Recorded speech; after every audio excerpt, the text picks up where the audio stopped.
யோபின் புஸ்தகம் 38ஆம் அதிகாரம். யோபின் புஸ்தகம் 38.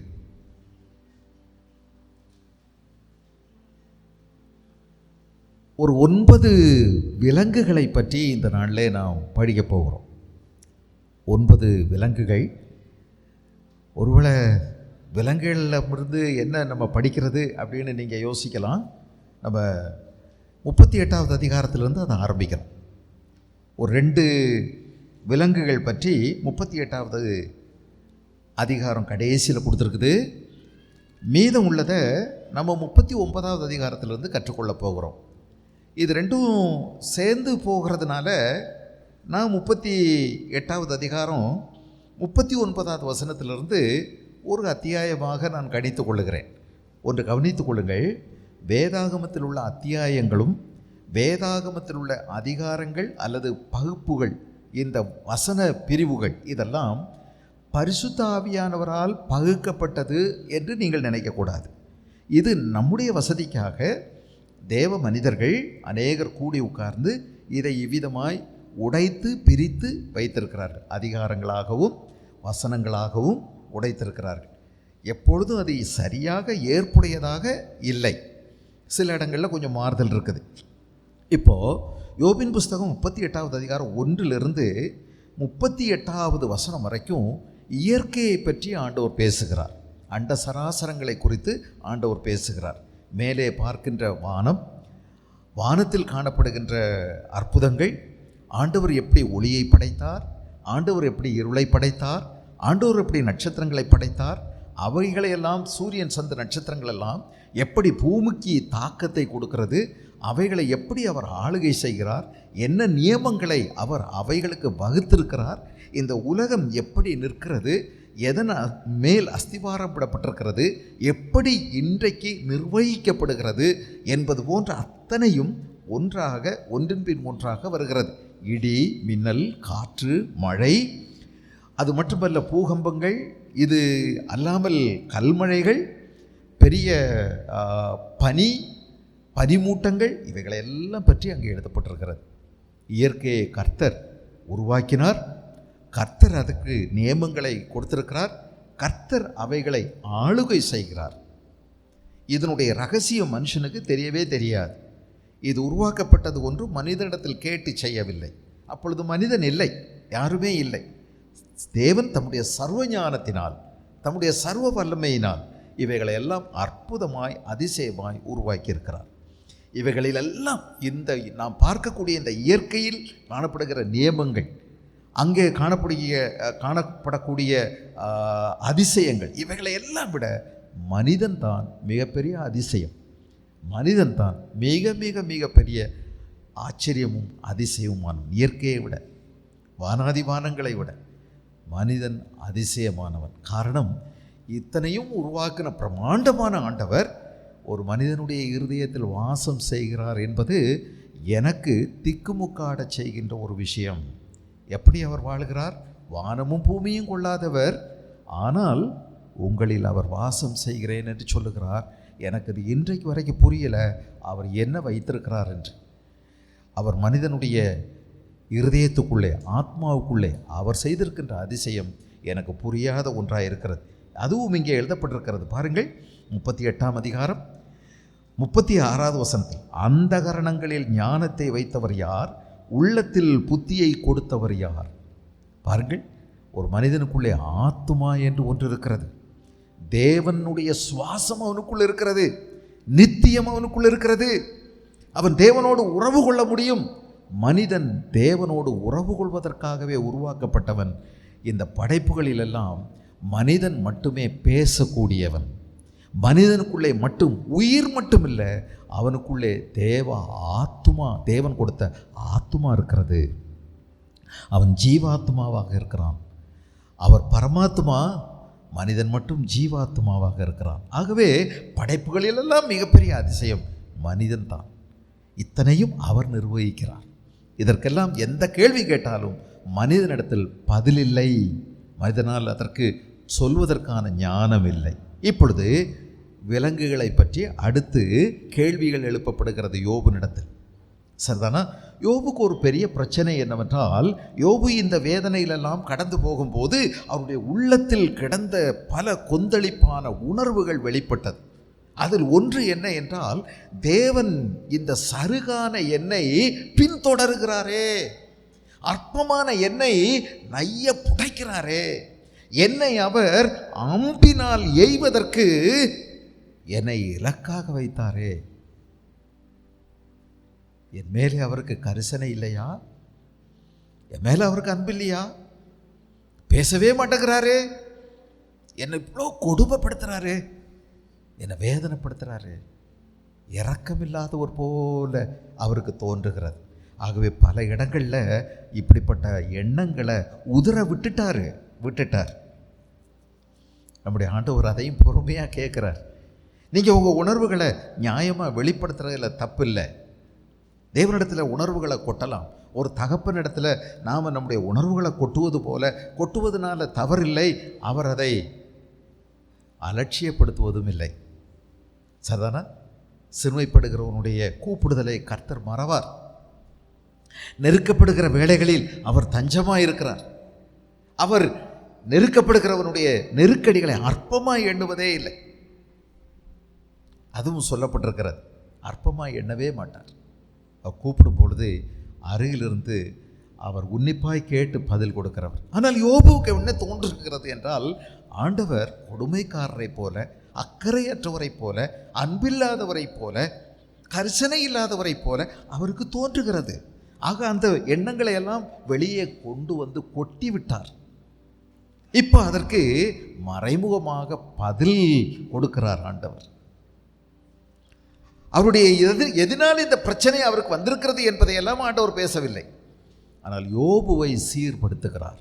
ஆண்டவர் ஒரு பெரிய சுழல் காற்றில், பெருங்காற்றிலிருந்து பேசுகிறார். இது இவரை அசைக்கிறது, ஆட்டுகிறது, நொறுக்குகிறது, உடைக்கிறது. இவருக்கு இது அவசியமாக இருக்கிறது. இவரை சீர்படுத்துவதற்கு தான் இந்த காற்று. தேவனுடைய சமூகத்திலே ஒரு புதிய பயம் அவருக்கு தேவை. தேவனை பற்றிய ஒரு புதிய அப்ரிசியேஷன், அடோரேஷன் இவருக்குள்ளே தேவன் ஏற்படுத்த விரும்புகிறார். தேவனை குறித்த ஒரு புதிய அபிமானம் இந்த யோபுவுக்கு அவசியமாக இருக்கிறது. தேவன் எப்படிப்பட்டவர்? தேவன் யார்? அன்றைக்கு படிப்பதற்கு புஸ்தகங்கள் இல்லை. இந்த வேதாகமும் அன்றைக்கு இல்லை. யோபனுடைய புஸ்தகம், யோபனுடைய நாட்களில் ஒரு புஸ்தகம் கூட இல்லை. என்னை பொறுத்த மட்டும் யோபு தான் முதல் புத்தகம். யோபே எழுதியிருக்க வேண்டும். எல்லாம் முடிந்த பிறகு யோபே எழுதியிருக்க வேண்டும்.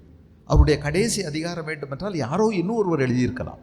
நீண்ட நாள் இருந்தார், இவ்வளவு செல்வாக்கான பிள்ளைகளை பெற்றார், இவ்வளவு செழிப்பாய் வாழ்ந்தார் என்ற அந்த பகுதி ஒருவேளை இன்னொரு கடைசி மனிதன் யாரையோ கொண்டு ஆண்டவர் எழுதியிருக்கலாம். ஆனால் யோபு சொல்லாமல் இத்தனை வார்த்தைகளும் வந்திருக்காது. யோபுக்கு தான் தெரியும். அவர் தான் நேரடியாக இதில் பாதிக்கப்பட்டவர். அவர் சொன்னது தான் இங்கே வந்திருக்கிறது. அவருடைய வார்த்தைகள் ஒவ்வொன்றும் அப்படியே இருக்கிறது. நண்பர்கள் என்ன பேசினார்கள், யோபு என்ன பேசினார், இதுதான் முதல் புஸ்தகம். ஆக தேவனை அறிவதற்கு எங்கே ஓடுவது? இன்றைக்காவது நமக்கு 66 புஸ்தகங்கள் இருக்கிறது. தேவனை பற்றிய அறிவை நீங்கள் இந்த வேதாகமத்திலிருந்து பெற்றுக்கொள்ளலாம். இந்த உலகத்தில் கிடைக்கிற எல்லா அறிவு ஞானத்தை விட தேவனை அறிகின்ற அறிவே அறிவு. மற்றதெல்லாம் அதற்கு இணையான அறிவே அல்ல. தேவனை அறிந்தவர்கள் பராக்கிரமம் செய்வார்கள். They that know their God will do exploits. அவர்கள் அபாரமான காரியங்களை செய்ய முடியும், அபாரமானவைகளை செய்வார்கள். தேவனை குறித்த அறிவு வேண்டும். அதை வைத்திருக்கக்கூடிய பழைய அறிவு இருக்குது பாருங்க, தப்பான அறிவு, அதையெல்லாம் அசைச்சு பிடுங்கி தூக்கி எறிய வேண்டும். அதைத்தான் ஆண்டவர் செய்கிறார். இப்பொழுது கேள்வி என்ன பாருங்கள், 38ஆம் அதிகாரம் 39வது வசனம். நீ சிங்கத்துக்கு இரையை வேட்டையாடி, முதல் விலங்கு உலகத்தில் ஆண்டவர் எடுத்துக்கொண்டது சிங்கம். நீ சிங்கத்துக்கு இரையை வேட்டையாடி சிங்கக்குட்டிகள் தாங்கள் தங்கும் இடங்களிலே கிடந்து கெபியிலே பதிவிருக்கிற போது அவைகளின் ஆசையை திருப்தியாக்குவாயோ? சிங்கத்துக்கு இரையை வேட்டையாடி சிங்கக்குட்டிகள் தாங்கள் இடங்களிலே கிடந்து கெபியிலே பதிவிருக்கும் போது அவைகளின் ஆசையை திருப்தியாக்குவாயோ? சிங்கத்துக்கு வேட்டையாடி கொண்டு போய் கொடுக்க முடியுமா? சொல்லுங்கள், வேட்டையாடி கொண்டு போய் கொடுக்க முடியுமா? அது நம்மக்கிட்ட வந்து பசியாக இருந்தால் கேட்க போகுதா? மனுஷங்கிட்ட கேட்காது. அதுக்கு ஒருவேளை அதனுடைய கொடூரமான குணத்திற்கு, அதனுடைய குமுறலுக்கு, அதனுடைய கர்ச்சனைக்கு யாராவது இருதயம் அசையாமல் இருக்க முடியுமா? ஆடிருமே. ஒரு சிங்கத்தினுடைய கர்ச்சனையை கேட்கும்போது எந்த ஒரு பெரிய பராக்கிரமசாலியாக இருந்தாலும் அவனுடைய உள்ளம் நடுங்கும். சிங்கம் கர்ச்சிக்கிறது, யார் பயப்படாதிருப்பான்? கர்த்தர் பேசுகிறார், கர்த்தர் பேசுகிறார். யார் அஞ்சாதிருக்க முடியும்? சிங்கம் கர்ச்சிக்கும் போது, இவ்வளோ பெரிய கொடூரமான ஒரு சிங்கத்துக்கு அது பசியாக இருந்தவங்கள்ட்ட வந்து கேட்க போகிறதில்ல. அது வேட்டையாடி அதுக்கு கொண்டு போய் நாம் கொடுக்க முடியாது.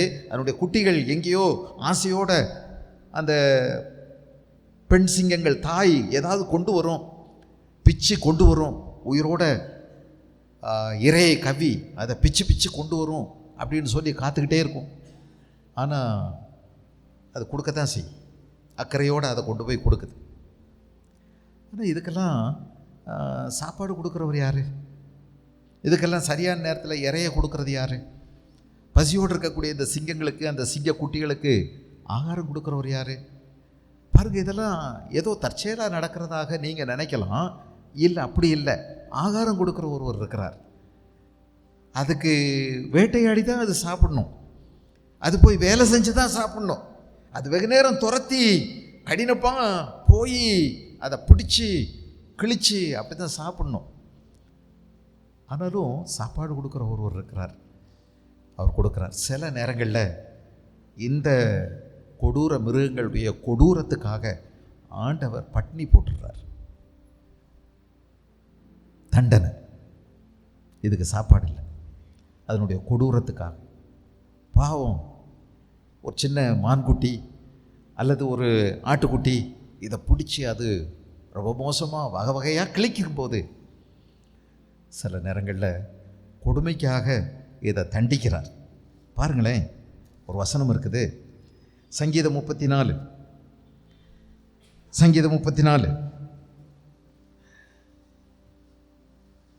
9, 10, 11 கர்த்தருடைய பரிசுத்தவான்களே, அவருக்கு பயந்திருங்கள், அவருக்கு பயந்தவர்களுக்கு குறைவில்லை.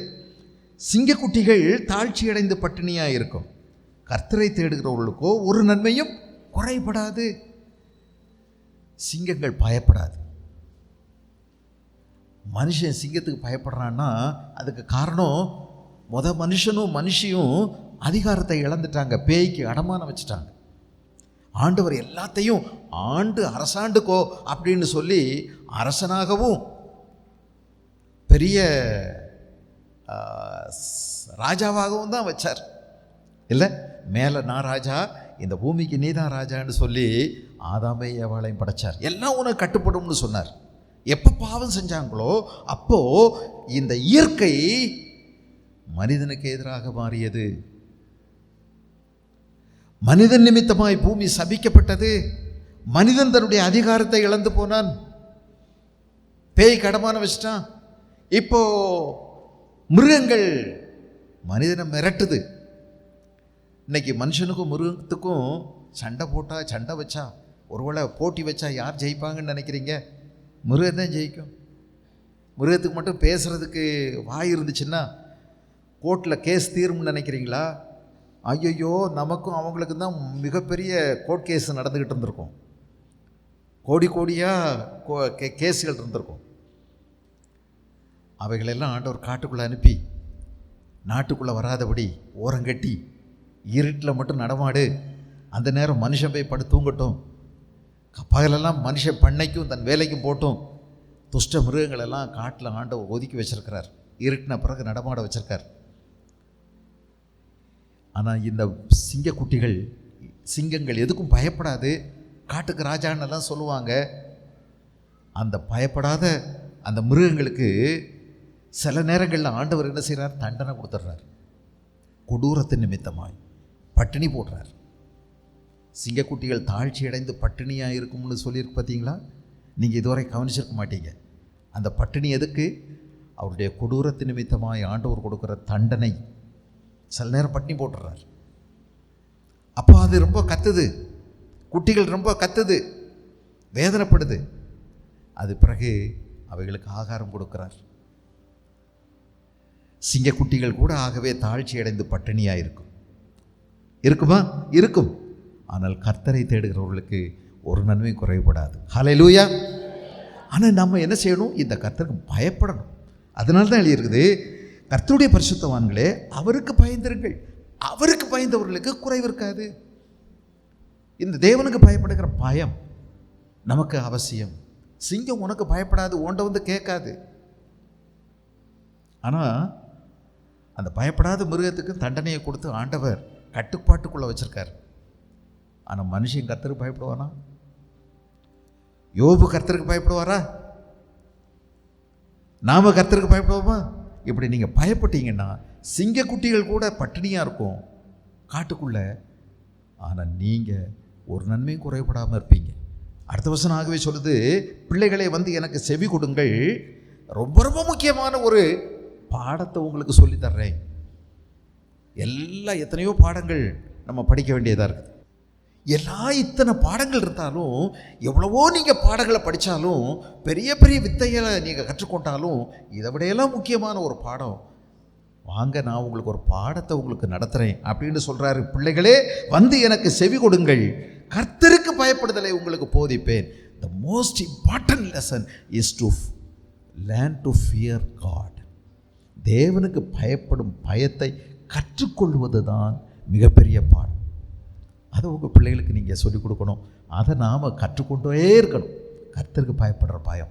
எங்கே போனாலும், நீ எந்த ஊருக்கு போனாலும், எந்த வேலையை செஞ்சாலும், எந்த நிலையில் இருந்தாலும், எப்படிப்பட்ட சூழ்நிலையில் இருந்தாலும், தனிமையாக இருந்தாலும், ரகசியமான இடத்தில் இருந்தாலும், கர்த்தருக்கு பயப்படுகிற பயம், இதை நம்ம கற்றுக்கொண்டோமா? அதுதாங்க பெந்தேகோஸ்தே அனுபவம். தேவனுக்கு பயப்படுகிற பயம். மார்க்கெட்டில் இருந்தாலும் சரி, வேலைக்கு போனாலும் சரி, வீட்டில் இருந்தாலும் சரி, வீதியில் இருந்தாலும் சரி, தேவனுக்கு பயப்படுகிற பயம். அடுத்து இன்னொரு யோபனுடைய புஸ்தகத்தில் 38வது அதிகாரத்தில் காக்கை குஞ்சுகள் 41, ரேவன்ஸ், லயன்ஸ், த லயன்ஸ் அடுத்து த ரேவன்ஸ். 41 பாருங்க. 41, காக்கை குஞ்சுகள் தேவனை நோக்கி கூப்பிட்டு ஆகாரம் இல்லாமல் பறந்து அலைகிற போது அவைகளுக்கு இரையை சவதரித்து கொடுக்கிறவர் யார்? ஓஹோ, இதெல்லாம் சும்மா நடக்குதுன்னு நினச்சிங்களா? நம்ம அப்படி தானே நினைப்போம். ஏராளமான காக்கைகள் இருக்கு. ரொம்ப அற்பமாக தோன்றக்கூடியது என்ன பறவைகளில் சொல்லுங்கள்? நம்ம ரொம்ப அற்பமாக நினைக்கிறது என்ன? அற்பமான ஒரு பறவைகளில் அற்பமாக நினைக்கக்கூடிய ஒன்று அதுக்கிட்டையும் அந்த இருக்குது. காக்கை குஞ்சுகள் தேவனை நோக்கி கூப்பிட்டு ஆகாரம் இல்லாமல் பறந்து அலைகிற போது அவைகளுக்கு இரையை சவதரித்து கொடுக்கிறவர் யார்? யார் ஆகாரம் கொடுக்குறா? நீ கொடுக்குறியான்னு யோபுட்ட கேட்குறார். யோபு, நீ கொடுக்குறியா? எவ்வளோ காக்கா இருக்குது? நம்ம ஊர்லேயே எம்பிட்டு காக்கா இருக்குது. இந்த ஊர்லேயே எவ்வளோன்னா பக்கத்து ஊரை பாருங்கள், அடுத்தடுத்த ஊரை பாருங்கள். தமிழ்நாட்டில் தான் எவ்வளவு, தமிழ்நாட்டில் இவ்வளவுன்னா ஒவ்வொரு மாநிலங்கள்லையும் இவ்வளவு, அவ்வளோ மாநிலங்கள்லையும் இவ்வளவு இருக்கு. இந்தியாவில் ஒட்டுமொத்த காக்கைகளுடைய எண்ணிக்கை ஐயோ, நம்ம மக்கள் தொகையை விட கிட்டத்தட்ட மேலே இருக்குமா, நிகராக இருக்குமா? இது காக்கை மட்டும். இனி நீங்கள் ஒவ்வொரு விதமான குருவிகள், பட்சிகள், பறவைகள் ஒவ்வொன்றா எடுத்து பாருங்க. ஏப்பா, கோடி கோடியாக தெரியக்கூடிய இவ்வளோ பெரிய பட்சி பறவைகளுக்கெல்லாம் ஆகாரம் கொடுக்கிறவரை துதியுங்கள், அவருடைய கிருபை என்றும் உள்ளது. தேவன் கிருபை உள்ளவரா? கிருபை உள்ளவரா? எங்கேயோ கெபிக்குள்ளே கடந்து கத்துது பாருங்க இந்த சிங்கக்குட்டிகள். சாப்பாடு இல்லாமல் அவங்க அம்மா செஞ்ச தப்பு, அவங்க அப்பன் செஞ்ச தப்புக்கு ஆண்டவர் தண்டனை கொடுத்துருக்காரு. ஆனாலும் பார்த்து இறக்கப்படுறாரு. அந்த குட்டிகள் கத்துது பசியில். கொஞ்ச நேரம் தண்டனை கொடுத்த பிறகு திரும்ப ஒரு சாப்பாடு கொடுக்குறாரு. இந்த காக்கை குஞ்சுகள் ரொம்ப கரையுது பாருங்க. இங்கே என்ன போட்டிருக்குது? காக்கை குஞ்சுகள் தான் போட்டிருக்குது. காக்கா, அப்பா காக்கா அம்மா காக்காவை பற்றி சொல்லலை, அதையும் தெரியணும். இந்த காக்கா என்னென்னா முட்டை போடுமுங்க, குஞ்செல்லாம் பொரிக்கும். அது வரைக்கும் ரொம்ப வேகமாக இருக்கும். காக்கைக்கும் தன் குஞ்சு பொன் குஞ்சுன்னு சொல்கிறாங்களா, அதனால் ரொம்ப வேகமாக தெரியும். அப்புறம் என்ன செய்யும் தெரியுமா, இது ரொம்ப அப்படியே இறதேற போடுறது, கொஞ்சம் கொஞ்சம் கொடுக்கும், அப்புறம் சரியாக கொடுக்காது. இது தான் வேலையை பார்த்துக்கிட்டு இதை கவனிக்காமல் விட்டுருங்க. எதை? காக்கைகள் மற்ற பறவைகளைப் போல அதிக கரிசனையானது அல்ல. மற்ற பறவைகள் காண்பிக்கக்கூடிய கரிசனை இந்த காக்கை தன்னுடைய குஞ்சுகளுக்கு கொடுக்காது, கவனிக்காது, கொடுக்காது. இது நான் சும்மா சொல்லலை, பலரும் என்ன சொல்லியிருக்காங்க, இதனுடைய தன்மை என்னன்னு உட்காந்து படித்த பிறகு தான் இந்த முடிவுக்கு நானுமே வந்தேன். நானுமே இதை தெரிஞ்சுக்கிட்டேன். அப்போ இந்த காக்கை குஞ்சுகளுக்கு ஆகாரம் கொடுக்கறது யாரு? சங்கீதம் 147 பாருங்கள். இது ஏன் காக்கை குஞ்சுகள்னு போட்டிருக்குது?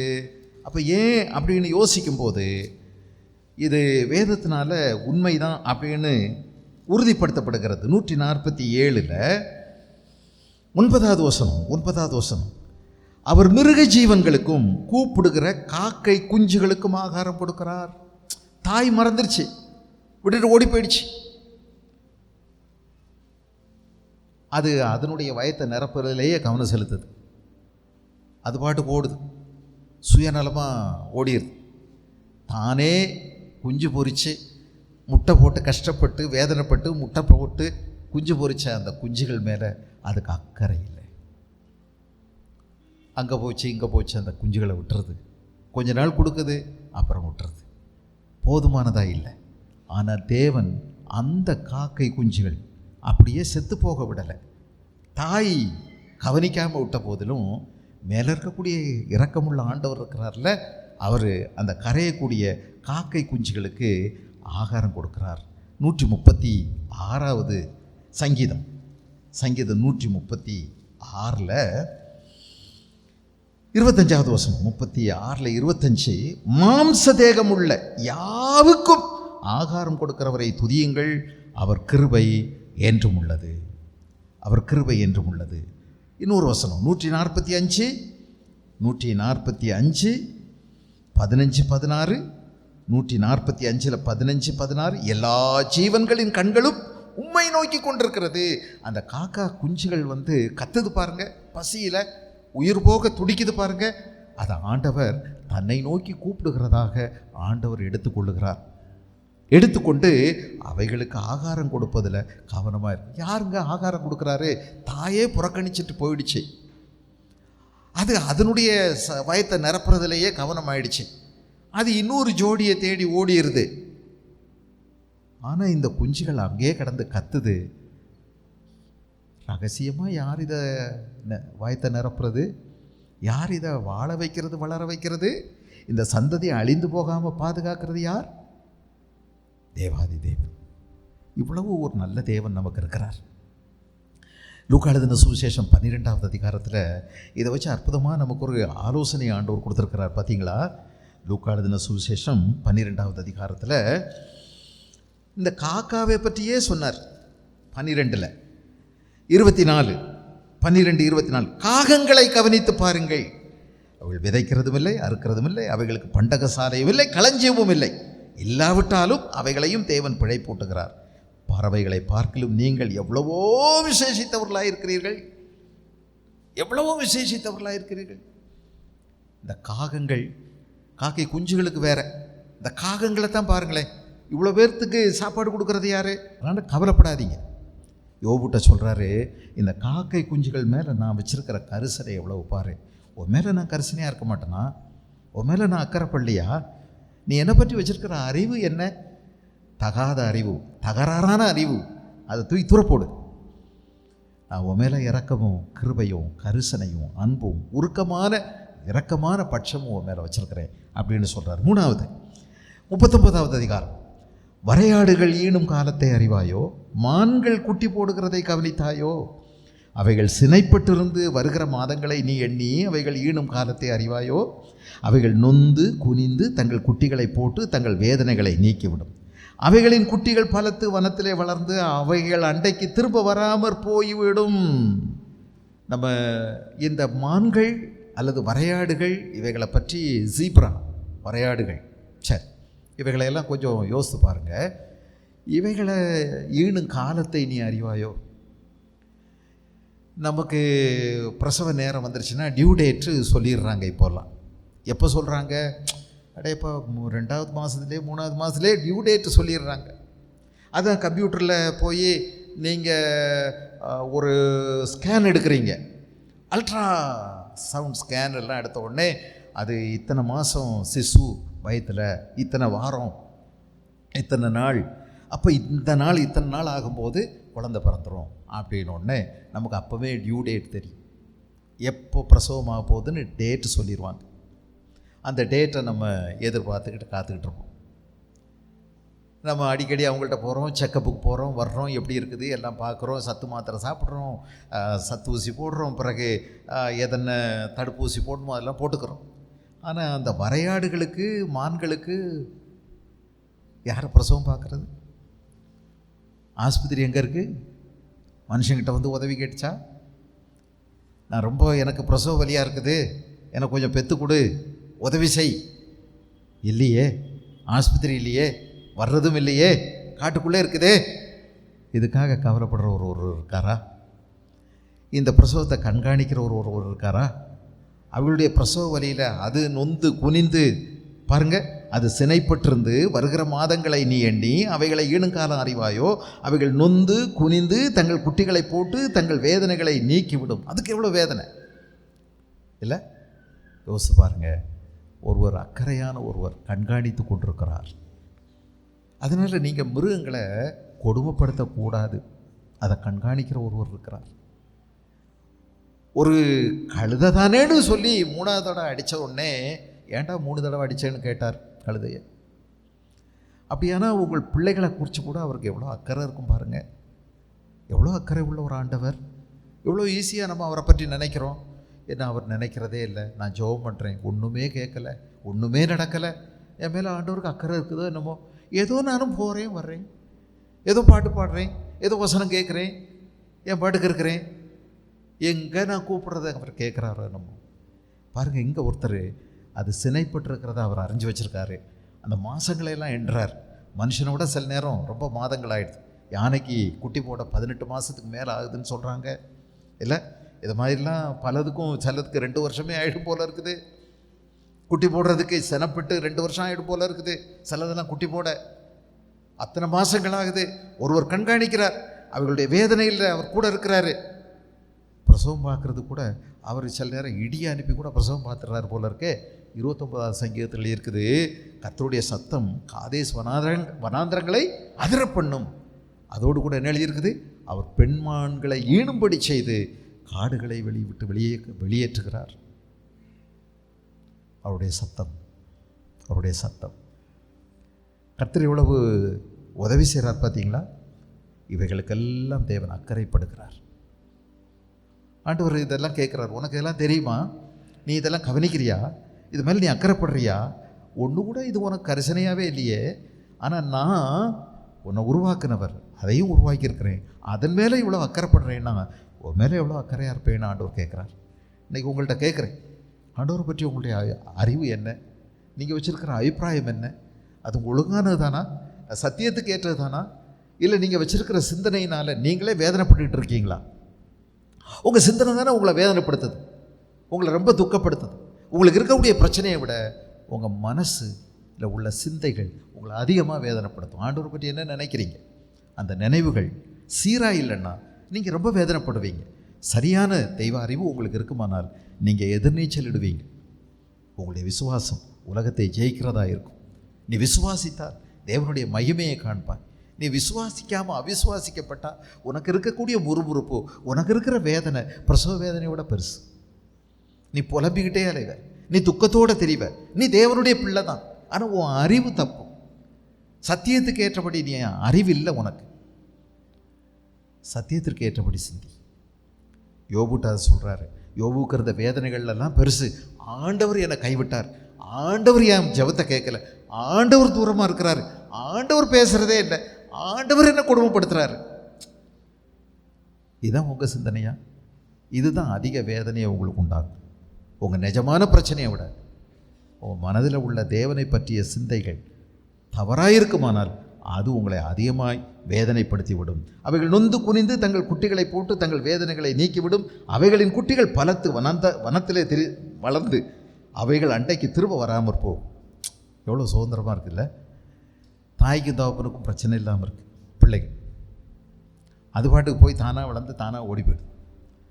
இல்லை, பிள்ளைகள் பெற்றோருக்கு பாரமாக இல்லை. அதுவும் படிக்கலாமா? வீட்டில் எத்தனை பேர் இன்றைக்கி ஒரு வேலைக்கும் லாயக்கு இல்லை. ஆனால் அப்பா அம்மா கிட்ட சட்டம் போடுறத பார்த்தீங்கன்னா பயங்கரமாக இருக்கும். என்ன இதான் சாப்பாடா? என்ன இவர் உழைச்சிட்டு வந்தாரா? ஒன்றும் இல்லை. என்ன வீடு இப்படி இருக்குது? இவன் கட்டின வீடா?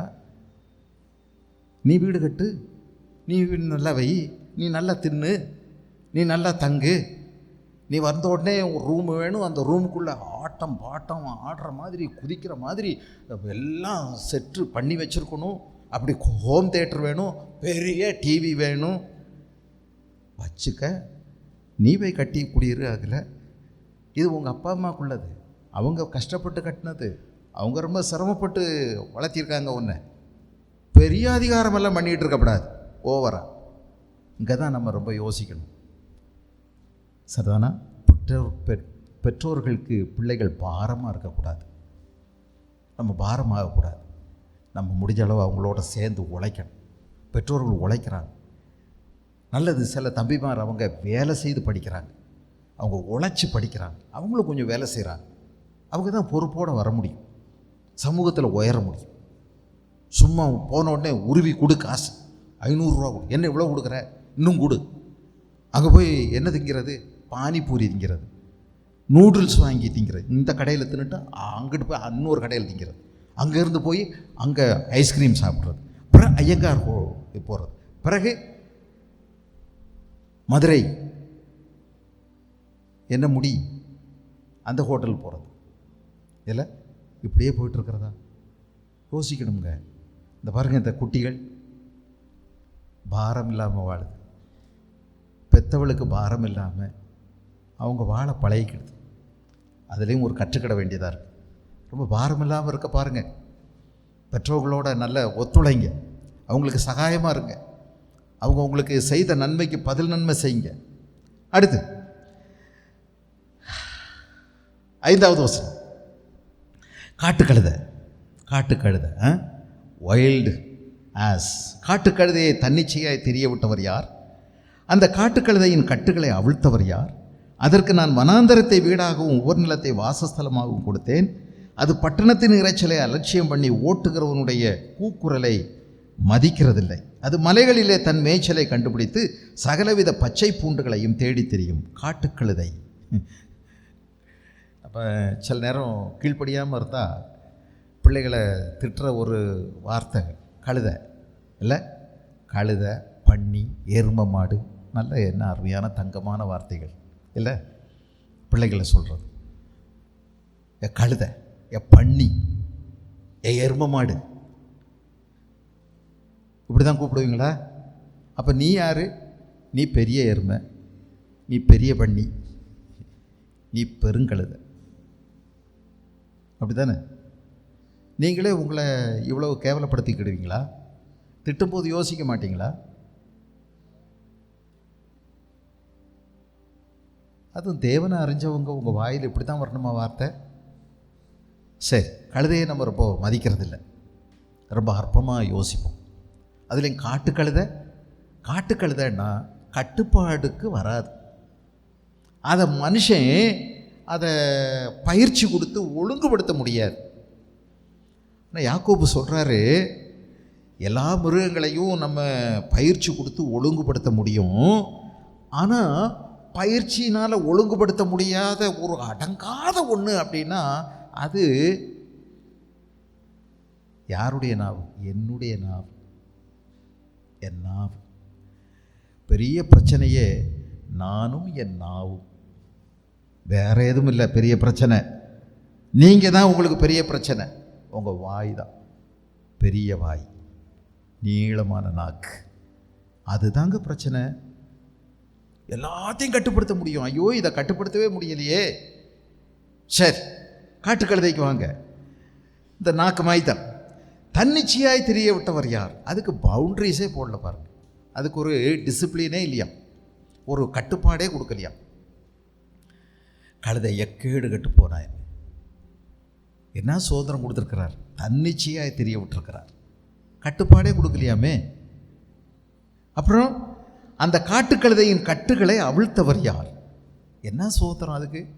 அது பாட்டுக்கு சுற்றி தெரியுது. அதற்கு நான் வனாந்தரத்தை வீடாகவும், எங்கே வேணாலும் போகலாம், எங்கே வேணாலும் வரலாம், எங்கே வேணாலும் தங்கலாம், ஒவ்வொரு நிலத்தை வாசஸ்தலமாகவும் கொடுத்தேன். ஒழுங்காக இருந்தால் வீட்டில் வளரலாம் கழுதை. ஹலோ, ஒழுங்காக இருந்தால் எங்கே வளரலாம்? வீட்டில் வளரலாம். ஒரு எஜமான் இருப்பார். கழுதை தன் எஜமானனையும், மாடு தன் எஜமானனையும், கழுதை தன் முன்னனையும் அறியும். ஒழுங்காக நடந்தால் அதுக்கு ஒரு எஜமான் இருப்பார். அந்த எஜமான் நேரத்துக்கு நேரம் சாப்பாடு கொடுப்பாரு, தண்ணி வைப்பார், அக்கறையாக இருப்பார். அந்த எஜமானுக்கு அது ஒத்துழைக்கும், அந்த கட்டுப்பாட்டுக்கு கீழ்ப்படியும். அது மேலே பொதி வச்சு கட்டுவாங்க, அது கொண்டு போக இடத்துக்கு கொண்டு போகும், அது சுமக்க வேண்டியதை சுமக்கும். அதனால அவன் அதை நேசிப்பான், அதை மேலே அன்பாக இருப்பான், எல்லாம் வைப்பான். ஆனால் இங்கே ஒன்று இருக்குது, இது காட்டு கழுதை, சொன்னபடி கேட்காது. இதுக்கு எஜமானே கிடையாது. தண்ணி வேணும்னா அதாக தான் என்கிட்டாவது தெரியணும், சாப்பாடு வேணும்னா அதாக தான் தெரியணும். ஆமாம், ஒழுங்கில்லாததுக்கு அப்புறம் என்ன பண்ணுறது? போ திரி அப்படின்னு விட்டுருக்காரு. எது? வனாந்தரம். என்னது? ஒவ்வொரு நிலம். ஒவ்வொரு நிலமுங்க. சாப்பாடு எங்கே கிடைக்கும்? ஒவ்வொரு நிலத்தில். ஐயோ, தேடி ரொம்ப கஷ்டப்படும். ஆமாம், ஒழுங்கீனமாக இருந்தால் இப்படி தான். சிலருக்கு சுதந்திரமாக இருக்கணும்னு ஆசை, விடுதலையாக இருக்கணும், சுதந்திரமாக இருக்கணும், கட்டுப்படுத்தக்கூடாது. நான் எப்போ வர்றேன்னு நீ என்ன கேட்குறது? நான் எப்போ வேணாலும் வருவேன், எப்போ வேணாலும் போவேன். அது எங்கே இருக்கணும்? அது நீ கட்டுற வீட்டில் வச்சுக்கணும். இது உங்கள் அப்பா அம்மா கட்டுற வீட்டில் எப்படி இருக்கணும் சொல்லுங்கள். ஆனால் நீங்கள் சொல்ல மாட்டீங்களே. சொல்லிட்ட பையன் ஏதாவது பண்ணிக்கிட்டானோ, உன் வீட்டில் வச்சுக்க. நீ ஒரு நாள் வீடு கட்டி எப்போ வேணாலும் வா, எப்போ வேணாலும் போ, என்ன வேணாலும் பண்ணு, இடி ஓட்ட கதவை நொறுக்கு. ஆனால் இது அப்படி செய்ய முடியாது. இது வீடு, இது ஒருவருக்காக ஒருவர் இருக்கிற இடம், நீ மட்டும் இருக்கிற இடம் இல்லை. இங்கே நீ இப்படி தான் இருக்கணும், கட்டுப்பாடு. இங்கே சாப்பாடு இருக்கும், இங்கே தண்ணி இருக்கும், இங்கே அலைஞ்சு தெரிய வேண்டியதில்லை, நீ அம்போடு கிடக்க வேண்டியதில்லை வனாந்தரத்தில். ரொம்ப சுதந்திரமாக விரும்பினா இப்படி தான் ஆகிடும். எனக்கு ரொம்ப சுதந்திரம் வேணும், யாரும் எதுவும் கேட்கக்கூடாது, நீ யார் என்ன கேட்குறது, நான் எப்போ வேணாலும் எப்படி வேணாலும் இருப்பேன், இது என் சுதந்திரம் அப்படின்னு நீங்கள் பேசுனீங்கன்னா இதான் இருக்கும். ஒவ்வொரு நிலம்தான் இந்த காட்டுக்கழுதை. வீட்டில் வளர்க்குற கழுதை அப்படி அல்ல. அதுக்கு நேரத்துக்கு நேரம் சாப்பாடு, அதுக்கு எல்லாமே இருக்குது. அதனால்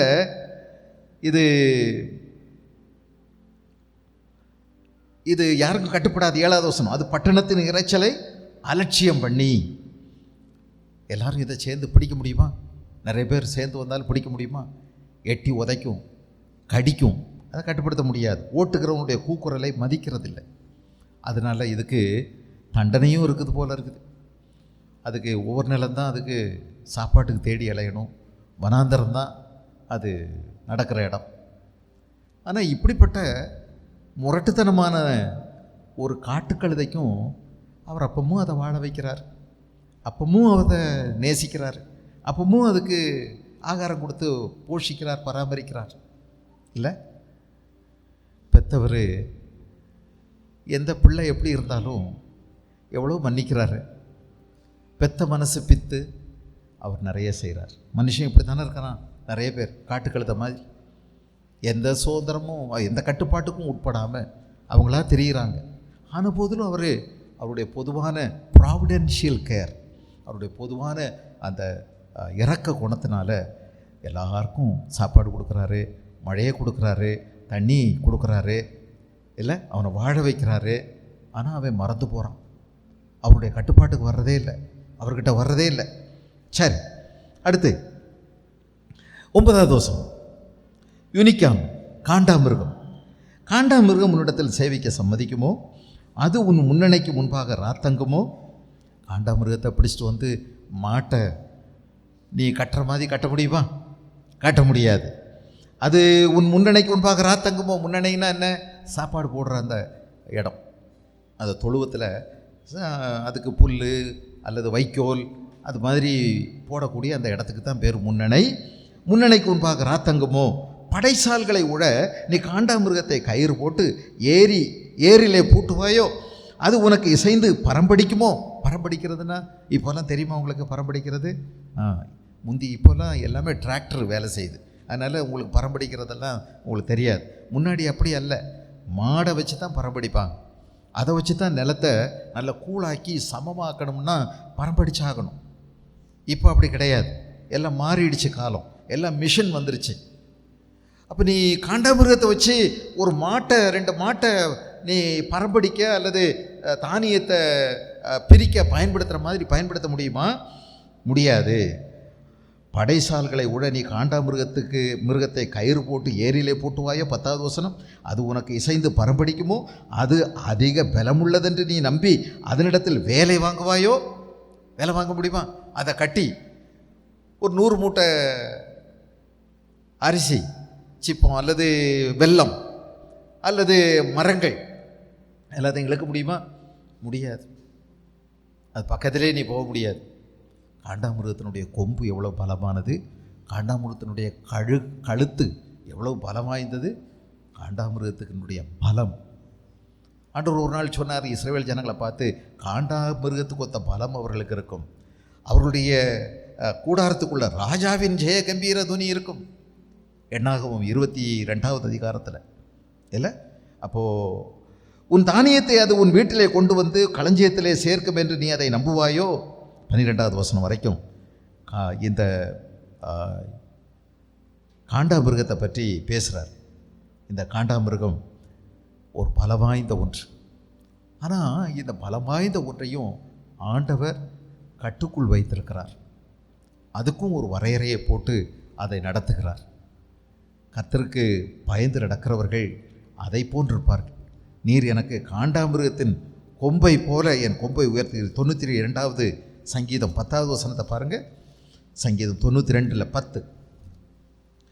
92:10, என் கொம்பை காண்டாமிருகத்தின் கொம்பை போல உயர்த்துவீர், புது எண்ணெயால் அபிஷேகம் பண்ணப்படுகிறேன்.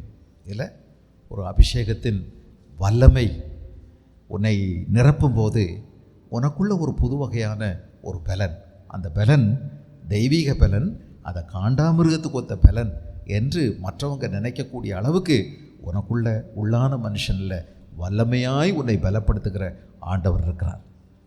அவருக்கு கீழ்ப்படிந்து நடந்தால் அவர் எப்படி உன்னை அபிஷேகித்து உன்னை அதிசயமாக நடத்துவார் என்று எழுதப்பட்டிருக்கிறது. அடுத்து இன்னொரு முட்டாள்தனமான பறவையை பற்றி நம்ம படிக்கலாம்.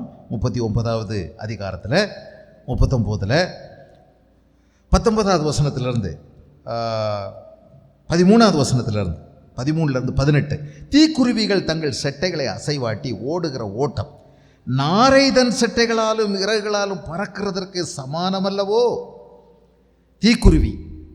தீக்குருவி நம்ம ஒருவேளை நேரம் பார்த்துருக்க மாட்டீங்க. சில நேரம் இந்த மிருக காட்சி சாலை, மிருகங்களை போய் பார்க்க போகிற இடங்களில் சில நேரங்களில் நீங்கள் பார்க்கலாம். தீக்குருவி நல்ல உயரமாக இருக்கும், நல்ல மேலே ஒரு பெரிய பண்டில் மாதிரி இருக்கும், காலு சின்னதாக, அது மேலே அதோட உடம்பு பண்டில் வச்சு கட்டின மாதிரி இருக்கும். அது ரொம்ப கொடுமையான ஒரு பறவை, புத்தி இல்லாத ஒரு பறவை. தீக்குருவிகள் தங்கள் செட்டைகளை அசைவாட்டி ஓடுகிற ஓட்டம் நாரை தன் செட்டைகளாலும் இறகுகளாலும் பறக்குகிறதற்கு சமானம் அல்லவோ? அது தன் முட்டைகளை தரையிலே இட்டு அவைகளை மண்ணிலே அனலுரைக்க வைத்து விட்டு போய் காலால் மிதிபட்டு உடைந்து போகும் என்பதையும் காட்டு மிருகங்கள் அவைகளை மிதித்துவிடும் என்பதையும் நினைக்கிறதில்லை. அது தன் குஞ்சுகளை தன்னுடையது அல்லாதது போல அவைகளை காக்காத கடின குணமுள்ளதாக இருக்கும். அவைகளுக்காக அதற்கு கவலை இல்லாதபடியினால் அது பட்ட வருத்தம் விருதாவாம். தேவன் அதற்கு புத்தியை கொடாமல் ஞானத்தை விலக்கி வைத்தார். அது செட்டை விரித்து எழும்பும் போது குதிரையையும் அதன் மேல் ஏறி இருக்கிறவனையும் அலட்சியம் பண்ணும். சரி, ரொம்ப ஓரமாக படிக்கணும்னா திரும்ப வீட்டில் போய் படிச்சுக்கிடுங்க. இப்போ நான் சொல்கிறத கொஞ்சம் கேட்டுக்கிடுங்க, சுருக்கமாக தான் சொல்ல முடியும். தீக்குருவிக்கு இந்த இந்த இந்த தீக்குருவி பெருசாக இருக்குது, அழகான ரெக்கை இருக்குது. அதுக்கு அதனுடைய ரெக்கை ரொம்ப கவர்ச்சிகரமானது. ஒருவேளை ரொம்ப பெருமையாக அதை நினைக்கக்கூடிய அளவுக்கு இந்த மயிலுக்கு இருக்கிறது போல் நல்ல ரெக்கை தான். ஆனால் இது அதை வச்சு அடித்து பறக்கிறதே இல்லை. நல்லா பறக்கலாம் இல்லை, பறக்கிறது இல்லை. இப்படி அசைச்சிக்கிட்டு ஓடுறது தான் வேலை. எதுக்கு பிறகு ரெக்கை? அடித்து பறக்க வேண்டியது தானே. இது இப்படியே அடிச்சுக்கிட்டு ஓடிக்கிட்டே இருக்கு. பெரிய ரெக்கைங்க, ஓட வேண்டியதானே, பறக்க வேண்டியதானே. மயில் மாய் பறக்கலாம், கழுகு மாய் நல்லா பறந்து போகலாம். போகாது, நாரை பறந்து போகுது. ஆனால் அது பறந்து போகிற அளவுக்கு இது ஓடி போகுது அவ்வளோ வேகமாக. எழுதியிருப்பாருங்க, தீக்குருவிகள் தங்கள் செட்டைகளை அசைவாட்டி ஓடுகிற ஓட்டம் நாரை தன் செட்டைகளாலும் இறகுகளாலும் பறக்கிறதற்கு சமானம் அல்லவோ. இது அவ்வளோ வேகமாக ஓடுது, மனுஷனையெல்லாம் கொடூரமாக தாக்கிவிடும். அதுக்கிட்ட ஓடி ஜெயிக்க முடியாது. மனுஷனானாலும் மிருகமானாலும் சேர்ந்து ஓடி ஜெயிக்க முடியாது. அவ்வளோ வேகமாக ஓடி அதை தாக்கிடும். அப்படி கொத்திச்சுன்னா கொஞ்சம் காக்கில் சதையை பிடுங்காமல் விடாது, அப்படி கொத்தி போயிடும். ஆனால் இது என்ன செய்தான் பாருங்கள், அது தன் முட்டைகளை தரையில் இட்டு அவைகளை மணலிலே அனலுரைக்க வைத்து விட்டு போய் காலால் மிதிபட்டு உடைந்து போகும் என்பதையும் காட்டு மிருகங்கள் அவைகளை விதித்து விட என்பதை நினைக்கிறதில்ல. இது ரொம்ப கஷ்டப்பட்டு முட்டை போடுது. இணை சேரும், இணை சேர்ந்த பிறகு அது முட்டையிடுது. எந்த பறவையானாலும் தான் முட்டைகளை என்ன செய்யும், பாதுகாக்கணும்னு நினைக்கும். அந்த முட்டைகள் மேலே அது உட்கார்ந்து அனல் உண்டாக்கி அதை குஞ்சு பொரிக்க வைக்கும். ஆனால் இந்த தீக்குருவி என்ன தெரியுமா, எங்கே முட்டை போட்டோம்னு நினைக்கிறதோ சும்மா மேலோட்டமும் முட்டை போட்டு அது பாட்டுக்கு நடந்து போயிடுது. அக்கறையே இல்லை, கவலையே இல்லை. ஏதோ இந்த மணலும் சூரியனும் சேர்ந்து வேலை செஞ்சாதான், இது ரெண்டும் சேர்ந்து அனல் கொடுத்தா தான் இந்த முட்டை பொரிக்கும். அது ஒரு நாள் வந்து உட்காந்து இந்த முட்டைகளை அனல் உண்டாக்கி பொரிக்கவே பொரிக்காது. எப்படி? கவலை இல்லாமல் போகுது, கஷ்டப்பட்டு முட்டை போடுது. அதுக்கு அப்போ பிட்டி வலிக்கத்தான் செய்யும். ஆனால் இவ்வளோ கஷ்டப்பட்டு போட்டோமே, இந்த முட்டையை அடகாக்கணுமே, எல்லா பறவைகளுக்கும் இருக்கிற மாதிரி அக்கறை இதுக்கு கிடையாது. கவலையினமாக போகுது. அப்போது இருந்தால் என்ன, போனால் அதுக்கு என்ன, ஒரு பிரயோஜனமும் இல்லை. இது பட்ட வேதனையினால், முட்டை போடுறதுக்கு பட்ட வேதனையினால் இதுக்கு பிரயோஜனமே கிடையாது. இப்படி அது மட்டும் இல்லை, கவலை இல்லாத தேவன் அதற்கு புத்தியை கூடாமல் ஞானத்தை விலக்கி வைத்தார். முட்டாள் பறவை, ஃபூலிஷ் பேர்ட். அது செட்டை விரித்து எழும்பும் போது குதிரையும் அதன் மேல் இருக்கிறவனை அலட்சியம் பண்ணும். நல்ல வேகமாக ஓடுது, ஆனால் பறக்காது. ஆனால் நல்ல ரெக்கை இருக்குது, வேகமாக குதிரை அளவுக்கு ஓடுது. ஆனால் அதுக்கு பறக்கிறதில்லை, புத்தி இல்லை. இவ்வளோ ரெக்கை என்கிட்ட இருக்கும்போது நான் ஏன் இப்படி ஓடணும், நான் அழகாக ஈஸியாக பறந்து போயிடலாமே அப்படின்னு நினைக்கல. இந்த போட்டுட்டு சும்மா விட்டுட்டு போகுது பாருங்கள் இந்த முட்டையை. இதை எடுத்து இதை அனல்கள் கொடுத்து இதை குஞ்சு பொரிக்க வைக்கிறது யார்? தாய் செய்யலை. தாய்க்கு இது மேலே அக்கறை இல்லை, இந்த முட்டையின் மேலே அக்கறை இல்லை, போட்டவளுக்கு அக்கறை இல்லை. ஆனால் இன்னொருவர் அதை வளர்க்குறார், அதை குஞ்சு பொரிக்க வைக்கிறார். ஆமாம், அந்த குஞ்சுகளுக்கு சாப்பாடு, அந்த குஞ்சுகளுக்கு சாப்பாடு யாருங்க கொடுக்குறா? எப்படிங்க அது வளருது? அந்த சந்ததி எப்படி நிற்கிது? ஆண்டவருடைய ஆச்சரியமான அவருடைய கரிசனையை பாருங்கள். அவர் என்ன செய்கிறாரு? எத்தனையோ பேர் இதை மாதிரிதாங்க, பிள்ளையை பெற்று விடுறது அக்கறையே கிடையாது. அவர் பிறகு எங்கே இருப்பார்? டீ கடை, டாஸ்மாக் கடை, அங்கே தான் சுற்றுவார். என்னைக்கோ ஒரு நாள் அதிசயமாக ஒரு ரொட்டி கேட்டு வாங்கிட்டு வருவார், இல்லைன்னா 4 புரோட்டாவை கட்டிக்கிட்டு வருவார். ரொம்ப அக்கறையாக இருக்கிறாரா? ஏதாவது கேட்டால் மிதிப்பார், ஒரு பைசா கொடுக்க மாட்டார். ஆனால் இந்த மன்னாதி மன்னன் வீட்டுக்கு வந்தால் சோறு மட்டும் சூடாக வேணும், சுடு சோறு. இல்லை, அக்கறை இல்லாதவன். பெத்த பிள்ளையின் மேலே அவனுக்கு அக்கறை இல்லை, எப்படி வளர்த்தணும்னு தெரியாது, ஞானம் இல்லாத. எத்தனை பேர் இப்படி இருக்கிறாங்க? இந்த பிள்ளைகள் எப்படிங்க சமூகத்தை சந்திக்கும்? சமூகத்தில் இருக்கக்கூடிய இவ்வளவு சவால்களை எப்படி எதிர்கொள்ள முடியும்?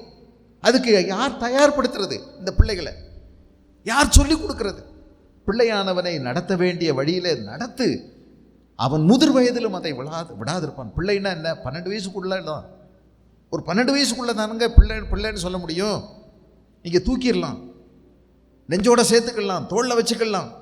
அதுக்கு பிறகு அதுகளுக்கும் வெக்கம் வரும், நமக்கும் வெக்கமாக இருக்கும். எப்படி நடத்தணும்? எத்தனை பேருக்கு இப்படி புத்தி இல்லை? ஐயோ, இது ஒரு ஆத்மா இல்லையா? இது ஆண்டவர் என் கையில் கொடுத்த சொத்து இல்லையா? இதை நான் எவ்வளோ கவனமாக கவனிக்கணும். இதை நான் இன்னைக்கு பாதுகாத்து சொல்லிக் கொடுத்து கற்றுக் கொடுத்து வரம்புகளை சொல்லிக் கொடுத்தா தானே, தெய்வ பயத்தை தெய்வ பக்தியை சொல்லிக் கொடுத்தா தானே. இல்லைன்னா எப்படி தெரியும்? இஷ்டம் போல தெரியும். எப்படி உடுக்கும்?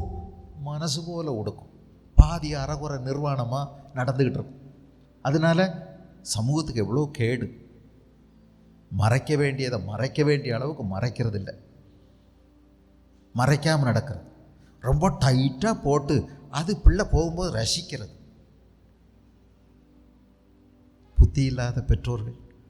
பொம்பளை பிள்ளைமாக இருக்கணும், பொம்பளை பிள்ளை ஆம்பளை பிள்ளைமாக இருந்திருப்பார்.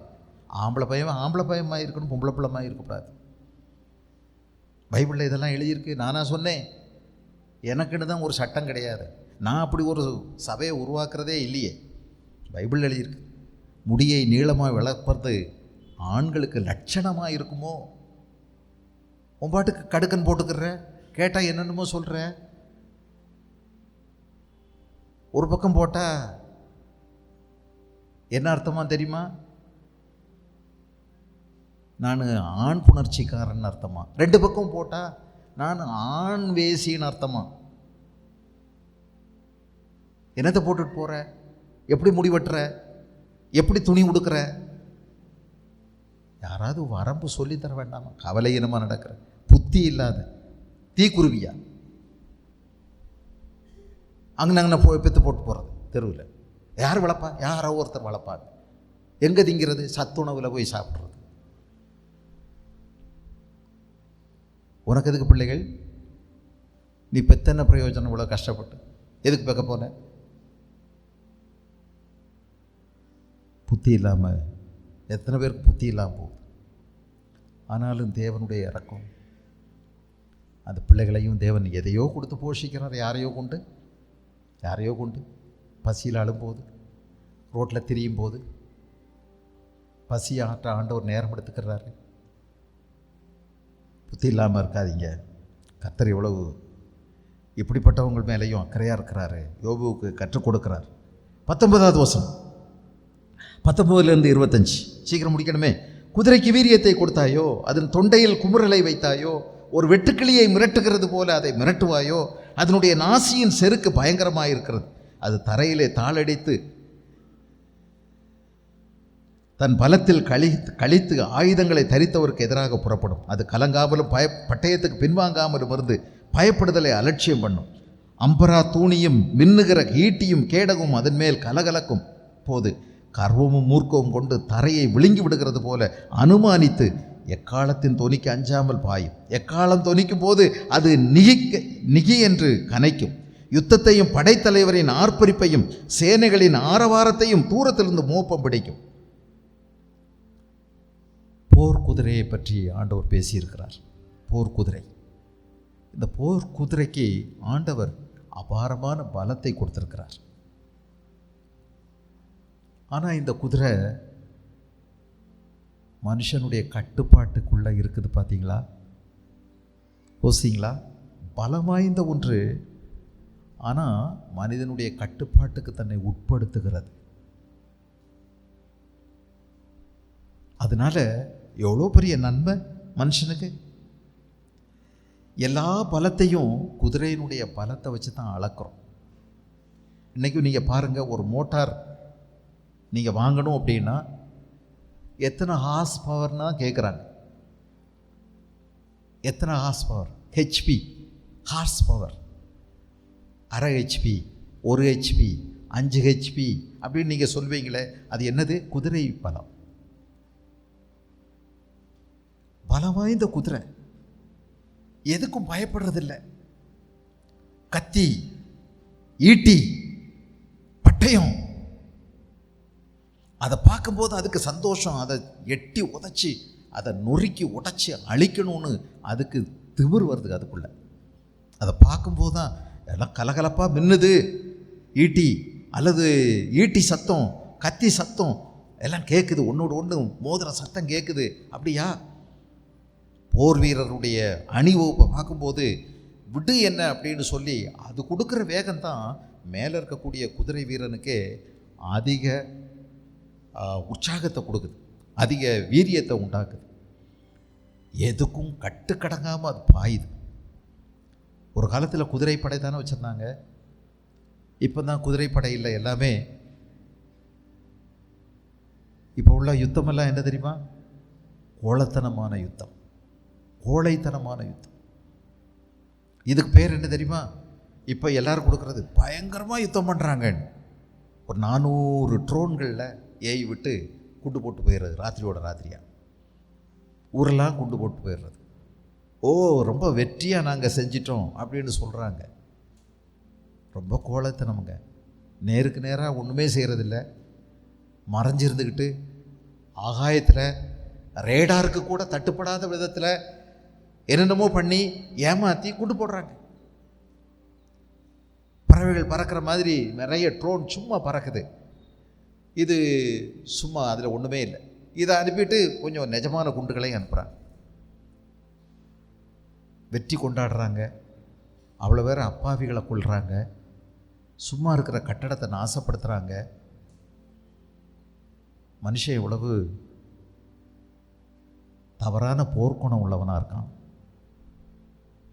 ஒரு காலத்தில் அப்படி இல்லை. இந்த குதிரைகளுக்கு பலம் இருக்குது, பயங்கரமான கர்வம் மூர்க்கம் கொண்டு தரையை விழுங்குகிறது போல அது மும்முறை காமிக்குது யுத்தத்தில். எந்த பட்டயத்துக்கும் கலங்காமலும் பின்வாங்காமலும் அது நிற்குது. எதையும் அலட்சியம் பண்ணுது. எக்காலம் தொனிக்குது அப்படின்னா யுத்தத்துக்காக அவங்க கூப்பிடுறாங்க அப்படின்னா எக்காலம் தொனிச்ச உடனே யுத்தம் ஆரம்பிச்சிடும். கேட்கும்போது இன்னும் அது வீரியமாக எழும்புது. படைத்தலைவரின் ஆர்ப்பரிப்பையும் சேனைகளின் ஆரவாரத்தையும் தூரத்திலிருந்து மோப்பம் பிடிக்குது. ஆனால் இந்த குதிரை மனுஷனுடைய கட்டுப்பாட்டுக்கு தன்னை விட்டு கொடுக்கிறது. நீங்கள் அதை நடத்தலாம். ஏன்? ஒரு சின்ன பையங்க அதை நடத்தலாம். அந்த பலமான குதிரையை. மகா அலெக்சாண்டர்னு ஒருவேளை நீங்கள் கேள்விப்பட்டிருப்பீங்க. அவர் ஆரம்பமே இப்படித்தாங்க. ஒரு சின்ன பையன் ஒரு பெரிய பயங்கரமான ஒரு யாரும் கட்டுப்படுத்த முடியாத குதிரையை அவர் கட்டுப்படுத்தி ஏறி உட்கார்ந்தார். அந்த குதிரை அவருடைய சத்தத்துக்கு கேட்டு நடந்துச்சு. அதுதான் அவரை மேலும் மேலும் சிறப்பாக்கிச்சு. அந்த குதிரை சிறப்பானதாகவே இருந்தது. சரித்திரத்தில் பெரிய சாதனையாளர் மகா அலெக்சாண்டர். 33 வருஷம்தான் வயசு வரை தான் இருந்தார். ஆனால் உலகத்தையே கிட்டத்தட்ட தன்னுடைய ஆட்சியன்களை கொண்டு வந்தார். கிட்டத்தட்ட எவ்வளோ பெரிய மனுஷன். பெரிய குதிரை ஒரு சின்ன பையனுக்கு கட்டுப்படுது. பயங்கர பலம் கட்டுப்படுது. வேதத்தில் இதை பற்றி என்ன எழுதியிருக்குன்னு பாருங்கள். ஒரு சில வார்த்தைகள். 147வது சங்கீதம் 147:10. 147:10. அவர் குதிரையின் பலத்தில் விருப்பமாயிறார், வீரனுடைய கால்களில் பிரியப்படார். தமக்கு பயந்து தமது கிருபைக்கு காத்திருக்கிறவர்கள் மேல் அவர் பிரியமாயிருக்கிறார். நீ எவ்வளோ பெரிய ஆளாக இருந்தாலும் சரி, உங்ககிட்ட எவ்வளோ பெரிய சத்துவத்தை ஆண்டவர் கொடுத்திருந்தாலும் சரி, நீ கர்த்தருக்கு தன்னை விருப்பத்தோடு கீழ்ப்படுத்தி கொடுப்பாயானால், உன்னை நீ விரும்பி அவருக்கு உன்னை அடிமையாக ஒப்பு கொடுப்பாயானால், உன்னை கொண்டு ஆண்டவர் எவ்வளோ மேலே பிரியமாக இருப்பார். உன்னை கொண்டு எவ்வளோ பெரிய சாதனைகளை செய்வார். எத்தனை விதமான பேயின் கோட்டைகளை இடிக்க உன்னை பயன்படுத்துவார். செருபாபேலே, இந்த பெரிய உயர்ந்த பர்வதமே நீ எம்மாத்திரம், செருபாபேலுக்கு முன்பதாக நீ தவிடு பொடியாவாய். ஆண்டவர் உன்னை பயன்படுத்த முடியும். உன்னை விருப்பத்தோடு அவருக்கு நீ இணக்கி ஒப்பு கொடுக்கும்போது. 33வது வசனம், அதே 147 33 இல்லை, 33 16 17, சங்கீதம் 33 16 17, 33 16 17. எந்த ராஜாவும் தன் சேனையின் மிகுதியினால் ரட்சிக்கப்படான், சௌரியவானும் தன் பலத்தின் மிகுதியால் தப்பான். ரட்சிக்கிறதற்கு குதிரை விருதா, அது தன் மிகுந்த வீரியத்தால் தப்புவியாது. தமக்கு பயந்து தமது கிருபைக்கு காத்திருக்கிறவர்களின் ஆத்மாவை விலக்கி மரணத்திற்கு விலக்கி விடுவிக்கவும், பஞ்சத்தில் அவர்களை உயிரோடை காக்கவும் கர்த்தருடைய கண்கள் அவர்கள் மேல் நோக்கமாக இருக்கிறது. இது பெரிய பலமுள்ள குதிரை. ஆனால் இது மனுஷனுக்கு கட்டுப்படுத்தி தன்னை விட்டு கொடுக்கறது போல. நீங்களும் கர்த்தருக்கு கீழ்ப்படிய உங்களை விட்டு கொடுப்பார்களானால் கர்த்தர் எவ்வளோ பிரியமாக இருப்பார். 32வது சங்கீதத்தில் அதனால் என்ன எழுதியிருக்குது பாருங்கள். 8வது வசனம் 9வது வசனம், நான் உனக்கு போதித்து நீ நடக்க வேண்டிய வழியை உனக்கு காட்டுவேன், உன்மேல் என் கண்ணை வைத்து உனக்கு ஆலோசனை சொல்வேன். ஆனால் நீ எப்படி இருக்கக்கூடாது, வாரினாலும் கடிவாளத்தினாலும் வாய் கட்டப்பட்டால் ஒழிய உன் கிட்ட சேராத புத்தி இல்லாத குதிரையை போலவும் கோவேறு கழுதையை போலவும் இருக்க வேண்டாம். எப்படி இருக்காத குதிரையை பாருங்க, அந்த வாய் கட்டப்படலைன்னா, கடிவாளத்தினால கட்டப்படலைன்னா என்ன செஞ்சிடும், முன்னாடி இருந்தால் கடிச்சு போடும். உன் தலை முடியாது, பிடிச்சி கடிச்சு போடும், துணியெல்லாம் கடிச்சு இழுத்து போடும், எல்லாத்தையும் கடிச்சு போடும். பின்னாடி போனால் அது எட்டி உதைச்சதுன்னா என்ன தெரியுமா, அவ்வளோதான், அவுட். ஒரு அடி காரில் அடித்ததுன்னா அது பெரிய ஒரு 10 நாட்டு வெடிகுண்டு வச்ச மாதிரி செதறியே போடுவீங்க. சில குதிரை, புத்தி இல்லாத குதிரை, முன்னாடி வந்தால் கடிக்கும், பின்னாடி வந்தால் உதைக்கும். இப்படி இருக்காத, நான் உன்னை வீட்டில் உள்ள பிள்ளைய மாதிரி உன்னை நடத்த விடும்புறேன். நான் உனக்கு போதித்து நீ நடக்க வேண்டிய வழியை உனக்கு காட்டுவேன், உன்மேல் என் கண்ணை வைத்து உனக்கு ஆலோசனை சொல்லுவேன். பிள்ளைமாய் நடத்த விரும்புகிறேன். ஆனால் நீ கழுதமாய் நடக்கக்கூடாது, புத்தி இல்லாத குதிரைமாய் நடக்கக்கூடாது. ஆண்டவர் சொல்கிறார். யோபுவுக்கு நிறைய விஷயங்களை கற்றுக் கொடுக்குறார். கீழ்ப்படிய வேண்டியதன் அவசியம், ஆண்டவருக்கு அடங்கி போகிறதனுடைய அவசியம், ஆண்டவருக்கு நம்ம காண்பிக்க வேண்டிய சப்மிஷன், சரண்டர், அது நம்மளை விட்டு கொடுக்கறது, சந்தோஷமாக விட்டு கொடுக்கறது. அப்படி விட்டு கொடுக்கறதன் மூலமாக ஆண்டவர் ஒன்றை வச்சு அபாரமான காரியங்களை அவர் யோசிப்பார், செய்ய முடியும். என் வில்லை நான் நம்பேன், என் பட்டயம் என்னை ரட்சிப்பதில், குதிரைகளுடைய வீரியத்தில் அல்ல, கர்த்தருக்கு பயப்படுத்துறதுனால் பயப்படுறவர்கள் மேலே ஆண்டவர் ரொம்ப பிரியமாக இருக்கிறார்.